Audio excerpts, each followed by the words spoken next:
And we are live. We are live with Austin Huff from Power Comics. Hello, everyone. Thank you for being patient. Thank you for waiting just a little bit longer than usual, just to make so that we can make sure that we were ready because we've got a lot to talk about. Austin Huff is with Power Comics, and they have a new Kickstarter for Super Joe Unlimited. And there's a link in the description of this very live stream, which you can check out as soon as we're done here. The Kickstarter is live right now. So let's start with talking with Austin. Austin, if you could introduce everyone to you and tell everybody what you're doing. It's a pretty exciting project. Hey, everybody. Thanks for having me on the show, Brian. Austin Huff, Power Comics. We stumbled into the wonderful license of Super Joe, and we're able to come up with a comic book based on Super Joe, which is a wonderful opportunity. You know, if there's any line of toy, especially something that's so significant as part of G.I. Joe canon that really doesn't have a backstory fulfilled, it is definitely Super Joe. So we're looking very excitedly at being able to fill in this major gap in what we think is the greatest toy line in the history of toy lines. And Super Joe, I'm pretty familiar with Super Joe. I think folks who know the history of G.I. Joe are familiar with Super Joe. But for the uninitiated, what's your just brief breakdown of what Super Joe was back in the 70s, and kind of what you're bringing forward to today? Sure. Well, as most people know, or maybe they don't know, G.I. Joe went from being a military toy to being the adventure team, probably most likely from what everybody talks about due to the hatred towards the Vietnam War. Hasbro took it in a different direction, made it more big gym-like, as I like to call it, more adventure, more fun, more athletic, things like that. But then around 1975, 1976, they abandoned the 12-inch format and shrunk it down to the 8-inch format or 8.5-inch format, very similar to the old Migo action figures, which at the time, Migo was the leader in action figure toys. So it seemed to make sense. Also, it probably was getting to be cost restrictive or prohibitive to do a 12-inch action figure line with the cost of oil. The economy was in the tank. It was just not a good time financially, economically in the United States. Unfortunately, when they shrank the toy line down to 8.5 inches, and on top of it, they took it to outer space. They gave it more of an outer space theme. We're taking the Super Joe Adventure Team to all corners of the galaxy was pretty much their motto. And instead of, fighting, in war or doing adventure team stuff, they were battling monsters in the galaxy, Darkon and Gore and whatnot. And, it was really cool, but unfortunately, it only lasted for about a year and a half, 2 years. Even though when you look at the line, if you go to the 3D Joe site on the internet, man, the action figures were great. They had fist pumping action, the 1-2 punch. They all lit up. They had like almost like pulsar rays, like Iron Man on their chests. It was a great line, and the accessories and the outfits and the action packs that went with it were, very much in the vein of the G.I. Joe Adventure Team. But the line failed, and I think most action figures lines failed at that time. Migo ended up going out of business. Hasbro cut off Super Joe in the late 70s. Star Wars kicked everybody's butt. They just did. Star Wars was, we'll call it the first one to go into outer space, and everybody tried to follow suit, and everybody failed. Disney came out with the Black Hole, which was made into action figures. They failed abysmally, right? Or dismally. Star Trek came back with the motion picture. Those action figures, which were also in 12-inch, like the Black Hole figures, those died a miserable death. Even James Bond went to outer space in Moonraker. I mean, outer space was the big thing in the late 70s into the early 80s. The Space Shuttle Columbia was brand new. So space was a big thing, but the only license that really made an impact was Star Wars, it seemed. It's hard to overestimate the impact that Star Wars had. I mean, as a game changer in the toy industry and the entertainment industry. But Super Joe, like a lot of others, tried to capitalize on that. I think most of our audience probably is familiar with Migo. At least I hope you guys are familiar with Migo.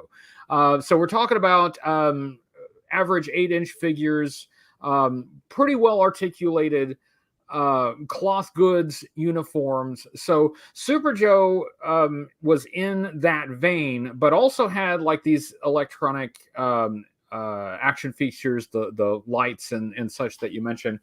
You have been in the Migo fan community for a while, right? You are a big fan of Migo as well. Yeah, absolutely. Migo, as a kid, I collected Adventure Team. I collected Mattel's Big Jim. I collected Migo. I collected Star Wars. And as I grew into adulthood and rediscovered all of my toys, I decided that I was going to focus solely on Migo's World's Greatest Superheroes for the most part, or I probably would have, been broke and gotten divorced a lot earlier in my life. So I focused on Migo's World's Greatest Superheroes, and specifically on creating my own custom Migos, because when I was a kid, Migo stopped producing new superhero action figures in 75 or 76. I think the last line they came out with was the Teen Titans, which at the time, wasn't really a big deal. They were about 1.5 inches smaller than the traditional Migo. George Perez hadn't gotten his hands on the comic book, the new Teen Titans yet. That was about, a good 8 to 10 years away. So they kind of just, ended up, going away. And they never made a lot of characters that I loved. Hawkman, Green Lantern, Red Skull, Doctor Doom, Lex Luthor, and on and on and on. So when I rediscovered all of these toys up in my parents' attic one day back in like the late 90s, maybe 96, 97, I was already married. I had a child. I had another one on the way. And the internet was brand new, Brian. I mean, it was in its infancy. And I got online and I found the MigoMuseum.com, and I found there all of it was like a historical record of everything Migo did, right? And on top of it, they had a section called Custom Migo. And there were all these people on there who were doing all of the things that I always wanted to do as a kid. I wanted to make my own Hawkman, my own Daredevil, my own Dr. Octopus figures, but I didn't know how to do it. Well, all of these people into adulthood had figured out what to do, and they left instructions on the Migo Museum and to tell us what to do and how to do it. Well, I haven't stopped ever since that day. And I probably have made well over 650 to 700 individual, distinct, different customs for my collection. And a couple of years ago, I think it was about 2018 or 19, I founded the Custom Migo Hall of Fame on Facebook. Nice. So, I'm kind of like a big fish in a little pond, and that is the world of customizing Migo action figures. For those who haven't seen Migo figures or kind of handled Migo figures, they are quite good for customization. They're so versatile, and so Super Joe. Super Joe is sometimes a forgotten G.I. Joe line. We talk a lot about, the 12-inch G.I. Joe and the 3 3/4-inch G.I. Joe in the 80s. But there was this in-between G.I. Joe series of Super Joe that's still part of the legacy, and that's what you're bringing forward now. So I want to talk about the campaign, because that is live now. Right. So tell us what you're doing, what your Super Joe Kickstarter comic book is. Well, tell us about the campaign. Tell us Sure. what they can get, and then let's talk some about like the specifics of it, because I know from speaking with you earlier, you got some really cool people involved. Yeah, absolutely. So we get the opportunity to do a Super Joe comic book, and it's like a blank canvas, Brian. There's really no history. There's very little history. There was a form letter that was sent out to adventure team members, letting them know that they were taking GI Joe to outer space and they were renaming him Super Joe, and four corners of the galaxy, yada yada yada stuff. And it was signed by Mike Triumph and Super Joe. Other than that, there's really not a lot of history or origin backstory to this stuff. So we could have taken this in a million different directions. And the way we decided to take it, with the blessing of Jason Schiermeyer and Steve Stovall from Super Joe Unlimited Action Figures, what we're going to do, because before A Real American Hero, all of the Joes, whether it was Super Joe, Adventure Team, GI Joe Military, they all were similar, to the point where they all clones of each other. That's just the way they looked. So every kid could have a Super Joe, and they would all look the same, and it wouldn't be, the Super Joe, we're calling him Tony. Well, no, we're not. His name is Joe. He's Super Joe. So we looked at this and said, why don't we take the characters that are out there from vintage Super Joe, and we claim that they are actually clones. And there were a cloning experiment that was done decades earlier, and they've had to bring them out of hibernation, so to speak, because all of a sudden there's this threat on Earth, and that's led by Darkon and Gore. And the point of the story is they developed these clones and felt that they didn't need to use them because the world had become such a peaceful place. I equate it similarly to that old movie Demolition Man with Sylvester Stallone and Wesley Snipes, where everything on Earth was peaceful, and then they thought out Wesley Snipes and all hell broke loose, right? Yeah. Similar to that, but we're not thawing out Gore and Darkon. Gore and Darkon are coming from another place because, the universe abhors a vacuum, right? And nothing lasts forever. So if you have peace for too long a time, we got to bring some war into the story. And then they're going to have to figure out, what do we do? We haven't had to fight any kind of an evil force for decades. And then one of the scientists pipes up in the conference room, right, with all of the heads of the world, and says, we were working on this top secret project that we called Super Joe way back when, but we put the kibosh on it for a number of different reasons. Maybe it's time we thought out these guys. You mentioned that there really wasn't a lot of Super Joe media back when the toy line was out. So that does give you a lot of freedom to kind of create based on these figures and these characters that you have. Right. So you've got this Kickstarter going, and I have it pulled up here, and it looks like you were almost at halfway when I checked last. You're so close to the halfway point for just being up for a few days. Yep. But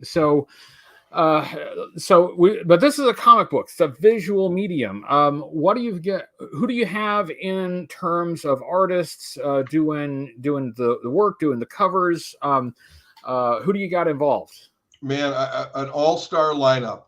When I originally threw out the teaser to announce this, Brian, I know you remember this, and I know everybody listening probably remembers this as well. I threw up a copy of the cover of issue number 4 of A Real American Hero back in '82. Right. That was created by a personal friend of mine and a guy that I've worked with in the past on my comic series, The Masters, Bob Hall.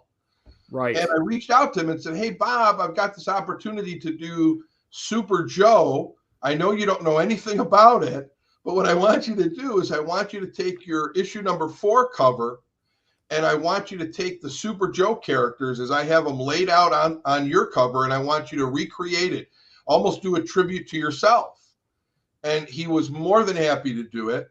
And it's just a spectacular thing. So I've got Bob Hall doing the cover.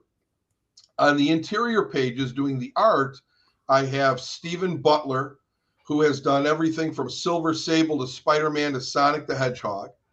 But you know what? I got distracted with Stephen Butler for a second. I want to go back to Bob Hall. So I put that image up of the 82 cover, right? The cover number 4. I remember. And all of a sudden, there's just this avalanche of tweets and social media posts, Facebook, Instagram. I was getting emails from people asking me that did I pick up the A Real American Hero license. As God is my witness, I hand on my heart, I had no idea there was so much controversy and turmoil going around with A Real American Hero and IDW, and is it going to keep going on? What's happening? I had no idea. So when I put that up, I just wanted to tease everybody and say, hey, I'm going to redo this cover with Super Joe and let them know in 3 days what we're doing, right? Well, I just got this incredible backlash from people that, if you're going to do Real American Hero, you better do this, and you better hire Larry Hama, and you better hire this guy, and you better not screw this up, and who the hell are you, and all kinds of stuff. But the thing is that, as I was about to type in a response that says, hey guys, I don't have this license, et cetera, I kind of sat back and let it play itself out, And I say this all the time, Brian. The internet's got an internet. Yeah, it will happen. You didn't know, I guess, at the time everything that was going on. The timing was it raised a lot of eyebrows because at that time people were like, well, who is getting the G.I. Joe license after IDW? Well, is Larry going to continue? These were all questions. And then here you come with a G.I. Joe headline, a little teaser. And right, well, you certainly got everyone's attention. So if that's what you were trying to do, mission accomplished. Well, a few days later, when I posted the Super Joe cover, there were a lot of people who were like, oh, wow, this is really cool. And there were also a lot of people who were like, you're a troll. Shame on you. I'm telling you right now, Brian, that was not my intention. But what I did learn from this was, number one, that G.I. Joe, A Real American Hero comic book fans and toy fans are rabid and passionate about G.I. Joe.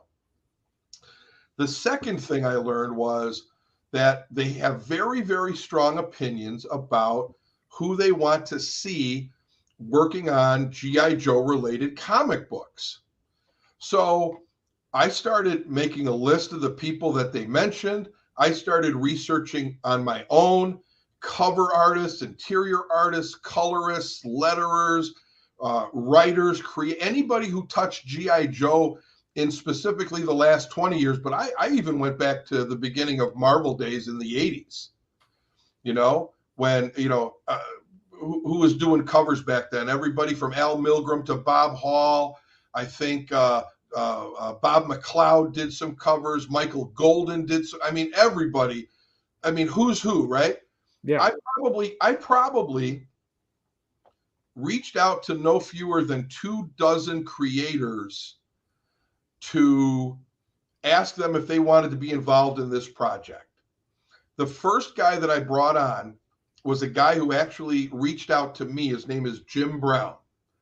He has colored no fewer than 150 IDW, A Real American Hero comic books.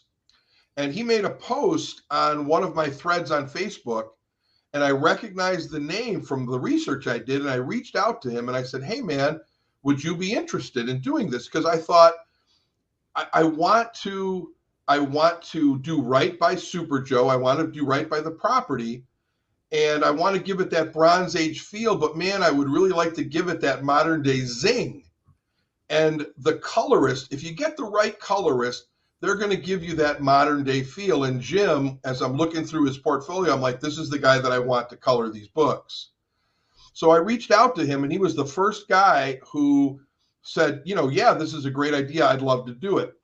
So letting the Real American Hero fans out there know that, I'm not just stuck in my ways. I'm listening to the advice that you gave me. Do this, don't do that. Hey, man, I love this. It's a passion project for me, but I don't want to be the only one who reads it and likes it. I want it to appeal to the masses. So I get Jim Brown, and I start contacting all of these other guys to see if they're interested. I contacted guys back in the 80s. I contacted guys who, were working all the way up to the end with IDW. And we were able to land a number of guys to do alternate covers and things like that. We picked up, I'll read off this list of names, because this is like a freaking all-star list, okay, of artists that have worked on G.I. Joe. We picked up Nitho Diaz. Nitho has done covers and interiors for IDW. He's doing an alternate cover for us. Actually, we wanted to do a free preview comic originally, like a real short 8-page comic book, and give it away at all the Joe Cons this summer. But I looked at it and I thought, you know what? I'd rather take all that money to give something away for free and put it into a real official #1 issue. So even though we still have all of the pages laid out for this preview issue, we're not going to produce it unless we reach a certain goal on the Kickstarter, and then we're going to give it away for free. Nice. So we've got Nitho Diaz, who's done a ton of stuff for IDW with G.I. Joe. Inking Nitho is Thiago Gomez. Both of those guys are from Brazil, so I've really got to, brush up on my Portuguese, okay? And they just finished the cover for the preview issue, which we're calling issue #0. So if you go on any of my social media, Instagram, Twitter, Power Comics on Facebook, you'll see it. It's amazing. Again, I mentioned Jim Brown doing the colors. We pulled out a couple of veterans from the 70s. We pulled in to do some work. We pulled in Bob Hall, who not only did the cover, which everybody has seen now, but we also he's also going to be doing sketch cards as an add-on on the Kickstarter. Joining him is going to be Jeff Isherwood, fantastic Marvel artist from the 80s and the 90s and the 2000s, probably most famous for Namor, Doctor Strange, and Conan. A few more modern guys that I was able to pull. I was able to pull in Ron Joseph. He's done covers for G.I. Joe for IDW. I was able to pull in Brian Shearer. He's done covers for G.I. Joe and IDW. And Robert Atkins as well. And actually, when I was at Joe Fest, I was able to finally meet Robert and Brian, because I'd only talked to them on the phones. But these comic books here that are autographed by Robert, there's a couple beauties right here. These are going to be up for add-on status on the Kickstarter soon. I just need to get pictures of those. And here's a real nice one from Brian Shearer. You can see his autograph right here. And also, if you look closely, you'll see Larry the Legend, Larry Hama, right over. I'm sorry, I'm backwards on the camera. I see it. Signed it right here. And he did sign it to me, so I may have to keep this one now that I look at it. So you're dropping a lot of names that G.I. Joe fans, Real American Hero fans will be familiar with. I mean, those are artists that we've seen a lot. So we've grown to know and love their artwork. I mean, Robert Atkins, Brian Shearer, these are well-known names to us. So there's a lot familiar here. There seems like there will be a lot familiar to 80s, 90s G.I. Joe fans, and to like 70s Migo fans. So you've got appeals to both groups, but you also have something new. You have a fresh story, fresh ideas. So yeah, that's a fascinating combination of the old and the new. That's really it's an intriguing project. Thank you. I'm really excited about it. Having guys like Robert and Ron and Brian and Nitho and Thiago doing these alternate covers is a thrill. But there's one more person that I need to announce, and I hope I can announce it on your show that we're Oh, adding. here we go. This is the breaking news. This is the exclusive breaking news story. With all this other breaking news today, I hear that A Real American Hero is actually being published somewhere. Did you hear about that? I did. And Larry's back writing it? Yes, that's what we've all been waiting for. We're pretty happy about that. That's wonderful. Well, I'm going to make an announcement right here live on your show. Are you ready? I'm ready. Okay. So I have been talking to this creator for a few weeks. And at Joe Fest, I confirmed that Larry Hama is in for an alternate cover on Super Joe. That's really cool. So Larry Hama, this guy right here, Larry Hama, there's my autographed Super Joe or G.I. Joe Treasury Edition. Larry Hama is in for an alternate cover, and gentlemen I mentioned earlier, Jeff Isherwood will be inking him. That is awesome. So I think I have a picture of you here with Larry. Let me. There we are. Oh, there we go. That's the guy. And what's really funny is if you look closely at the picture with Larry, I actually made a brand new cover just for him above Super Joe Unlimited. It says Larry Hama Presents. Nice. Just as a tribute to him. That's awesome. So this is a new announcement. Larry Hama will be doing an alternate cover for Super Joe. You know what's extraordinary about that is it kind of links Larry to all three eras, to the 12-inch era, because he brought that into Real American Hero with Joe Colton, and now it'll be bringing him into the Super Joe era. That's groundbreaking. That's really cool. Now, here's another thing that I want to add for your audience to know. All of the alternate covers are unlocked at certain levels of commitment. So, our goal is 10,000. At 15,000, it unlocks a cover, 20, 25, 30, something like that we're going to do, or we have in place, I should say. The cool thing about the new alternate covers, and we've got to find a space to put Larry, and we're probably going to want to put him lower so we reach that goal right away. By the way, the Kickstarter just went over $5,000. Sweet. Yeah. So what we're doing, and I don't think I've ever seen this anywhere else. This was my idea. If we reach a specific goal, let's say $15,000 unlocks Larry Hama's cover, you can buy Larry Hama's original artwork for a set price. And if you buy that as an add-on, you will be able to consult with Larry and create that cover. The same thing goes for Robert Atkins and Brian Shearer and Ron Joseph. I've talked to all of them about it. They all thought it was a great idea. So if you want to buy the Larry Hama cover or the Brian Shearer cover or whomever, you will actually be able to consult with them and within reason put together the cover of your choice, because you're the one who's going to be buying the original art. Yeah, and again, within reason. But I think that's a fun idea. That's a fun interactive idea. So that's very cool. Well, again, it kind of goes back to, give the public what they want.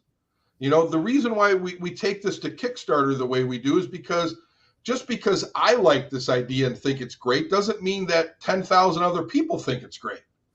I might be the only guy. So when I'm looking at all of the comments on social media about who should be working on this project and what they should be doing, and you should talk to so-and-so, hey, I just want the fans out there to know that I listen. I listen to your constructive criticism. Those who called me an a-hole, I kind of pushed to the side. But if you want to give me constructive criticism, I'll be the first guy to listen to that. I think I think self-awareness is a very underappreciated trait in today's society. And I like to think that I'm self-aware.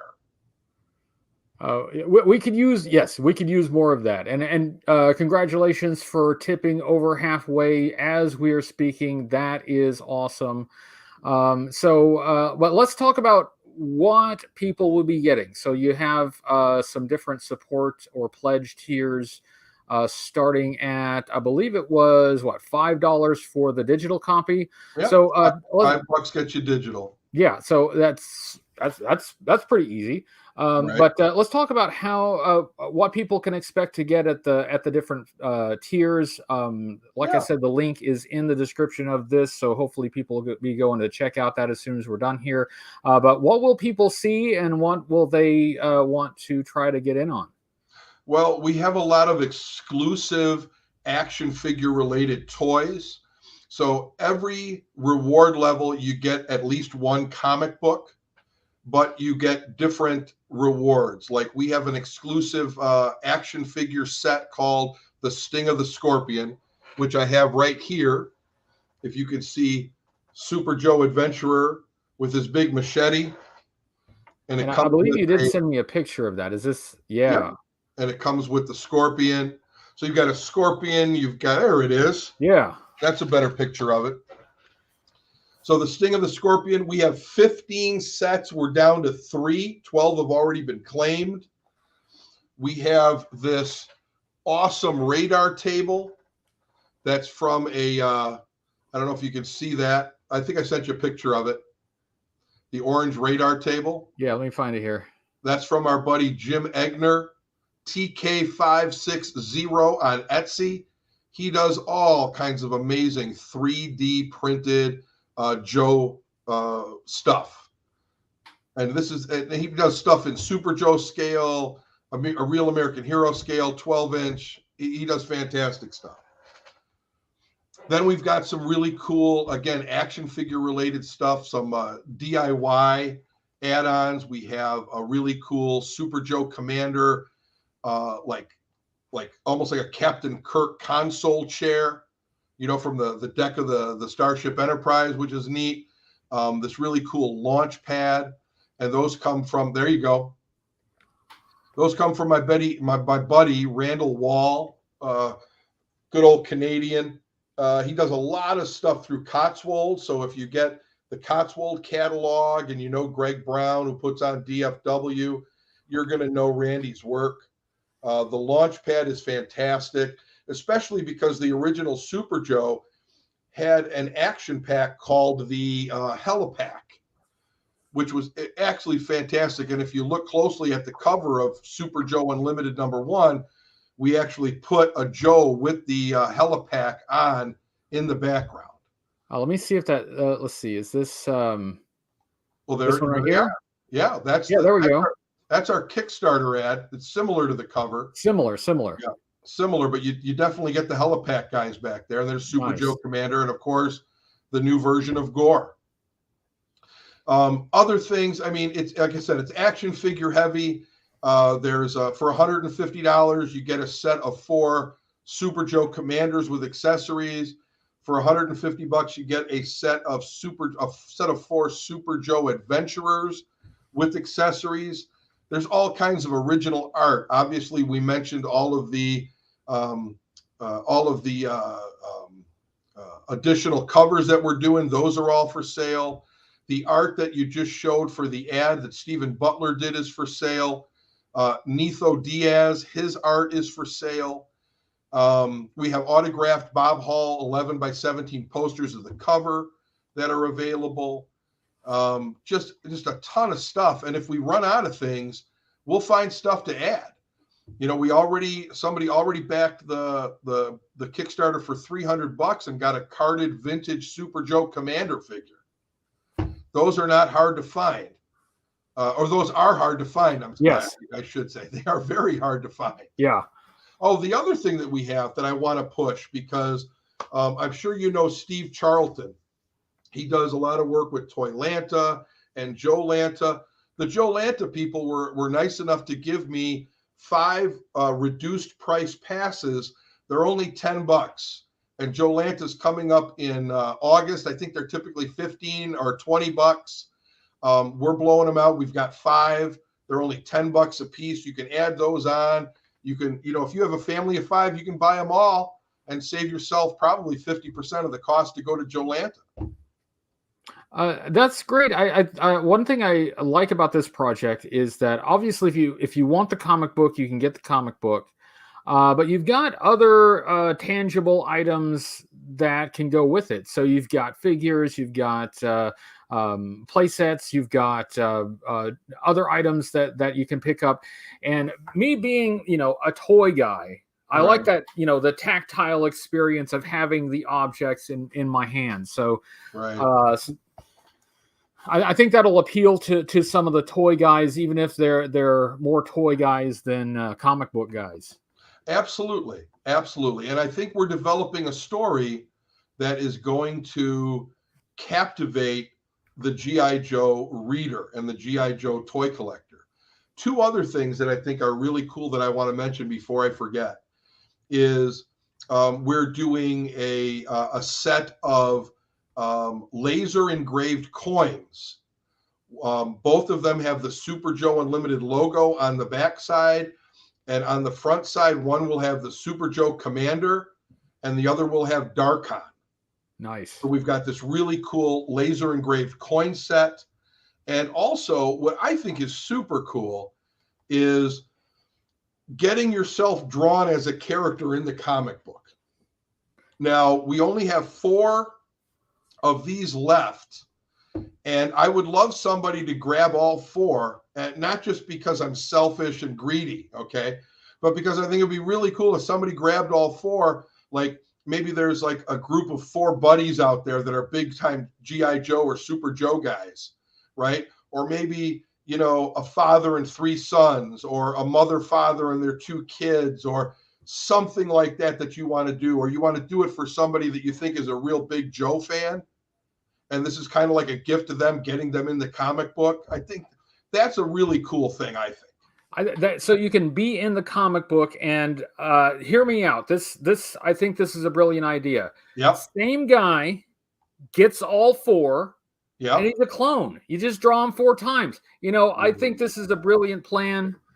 I'm kidding. I'm just like, I was going to say that's a pretty expensive thing there for one guy. Yeah, vanity project, I admit. Vanity. But I think that's fun. Right? That's another interactive thing that you have that can get people actually involved and influence the book, like being able to have some influence on the specialty covers as well. So that kind of interactivity is nice to see. Yeah.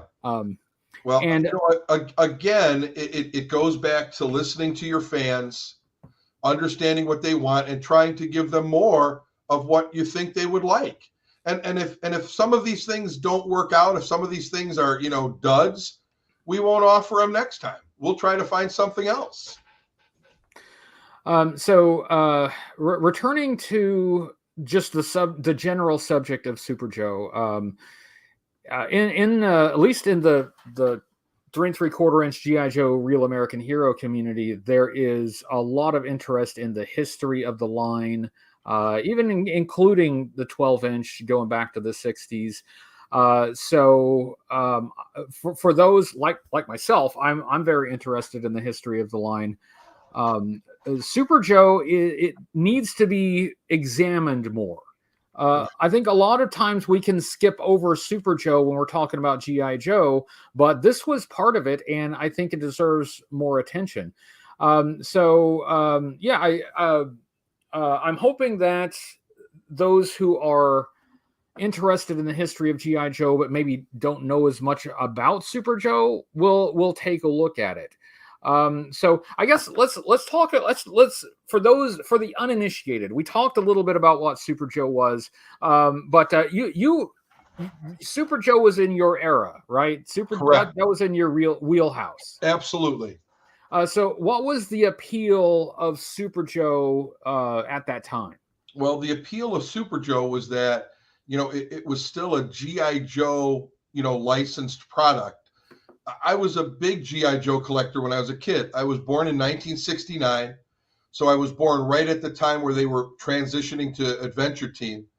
My all-time favorite toy, and this is out of all of my toys, okay, was the G.I. Joe Adventure Team Skyhawk.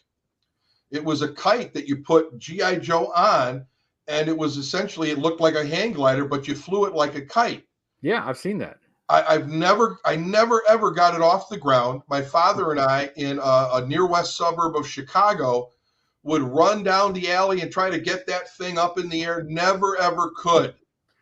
Okay. And to this day, it is still my all-time favorite toy. I have the most fond memories with that toy. So, Super Joe comes out, and I was still collecting Migos at the time. And Star Wars was just getting traction, but I wasn't into Star Wars probably until closer to when Empire came out, so around 1980. So the Super Joe, they fit in with all the Migos, whether it was Star Trek or Planet of the Apes. The accessories were great. The Rocket Command Center. What I did with a Rocket Command Center was I converted it into a Fantastic Four spaceship. Instead of putting on the Rocket Command stickers, I put Fantastic Four stickers on there. So I've got two. I've got a Super Joe Rocket Command Center still in its box. And then I bought another one to customize for my Migo Fantastic Fours. The accessories were fantastic. The helipack alone. You think about who doesn't want to put a helicopter backpack on themselves and fly around town. So I thought that line really did not get its just desserts. I know there's a bunch of people out there who agree with me. Revolutionary technology. You press a button in the back and it would, punch, that kind of stuff wasn't seen until the Superpowers line came out in the 80s. When you push like the Flash together and his legs would spin, or Superman would punch, or whatever. Not to mention they all came with those lights on their chest. And then you had the Night Fighters, Luminos and Shield. Those were some pretty, for not originating in a comic book or a cartoon series, those were pretty creative characters. And for a guy that used to be able to play with the toys as a young person to now have a shot at creating something new for that property, just what's talk to us about how you feel about that, and just what that feels like to be revisiting that now after all these years and actually being able to contribute something to it. It's such an honor and a privilege. And I know those words get thrown around a lot by a lot of people, but I'm being completely sincere when I say this. It's an honor and a privilege to be able to become part of history, help fill in the gaps in history. I think a lot of creators would feel the same way if they were given this opportunity.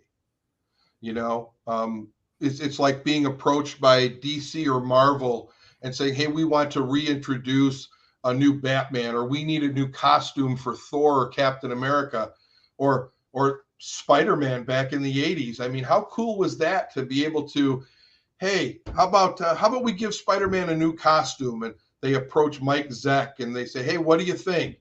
And boom, this is what he comes up with. The next thing you know, it's one of the most iconic covers in the history of comic books. So I feel so honored and privileged to be able to be involved in this. As a guy who right now in my life, specifically, I only collect Migo World's Greatest Superheroes, and I have my reasons, okay? But if everybody who's listening will understand, and I say this to anybody who can hear me, my younger brother, he's 7 years my junior, he was totally into a real American hero. I mean, all of his G.I. Joe toys are still in our parents' basement back in suburban Chicago to this day, okay? That line, the A Real American Hero line, and the G.I. Joe line in its entirety, in my opinion, is the single greatest action figure line of all time. Just because I don't collect them as others collect them doesn't mean I don't see how important they are in the history of action figures, let alone in toys in general. Specifically, the Real American Hero line. It was a landmark action figure line with the articulation, with the box art. I've told this to people before. You have Star Wars, and we know how big that was, but they had a movie to go with it. And when they did the packaging, all it was a photograph of what was in the box. The card art, the file cards, the box art. I remember there was one that I see all the time at the shows, and I think it's called the Cobra Bug, maybe. Yep. I love that art. The colors, the purples, the magentas, the greens, the domes on it's just a fantastic art. And I know the gentleman who did most of that passed away not too long ago. Yes. And I know that a lot of that was reused, and there's all kinds of legends and stories about that. And it's unfortunate if any of those are true. But the Real American Hero line, for my money, is the single greatest action figure line of all time. Of all time. I don't think there's anything even close. It revolutionized everything. As a fan, of course I agree. You mentioned the artwork for the G.I. Joe Real American Hero line, and our friend Carson Metaxas from 3D Joe's is working on an omnibus of all of that artwork from the various artists, which is going to be coming out soon. That's a Kickstarter that he did.